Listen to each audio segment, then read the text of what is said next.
আমার চাকরি হোক, আমার সন্তান সন্ততি যেন সুখে থাকে, প্রত্যেকটা মনুষ্য জীব দেবদেবী সবাই আহ্বান করে থেকে থাকে, ভগবানের কাছে আরতি তো করি। আচ্ছা, রাধারানী কিন্তু এই আরতিটা করে না। রাধারানী নিজে ত্যাগ করে দেন।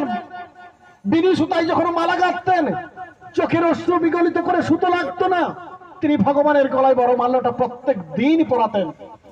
আচ্ছা, ভগবান সেই চিন্তা করতেন যে রাধারানীর মতো আমার পরম ভক্ত আর ইহ জগতে কেউ নেই।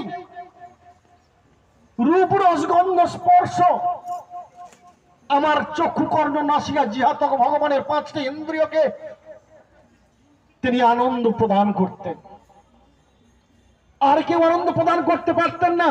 আর ভগবান শ্রীকৃষ্ণ যখন রাধারানীকে নয়নে নয়ন মেলে দেখতেন, দর্শন করতেন, আর ভগবান তখন তার অশ্ববদ্ধ রূপ প্রকাশ হতো তার নয়ন দর্শন করে। না জানি তিনি চিন্তা করতেন যে ইহ জগতে আমি সুখী নয়, ইহ জগতে যদি সুখী হয় তো আমার রাধারানী। কেন? রাধারানীর মধ্যে বহু গুণের গুণ রয়েছে। আমি অনন্ত কোটি ব্রহ্মাণ্ডের মালিক হলে কি হবে, আমি কিন্তু প্রকৃত মালিক নয়। কেন?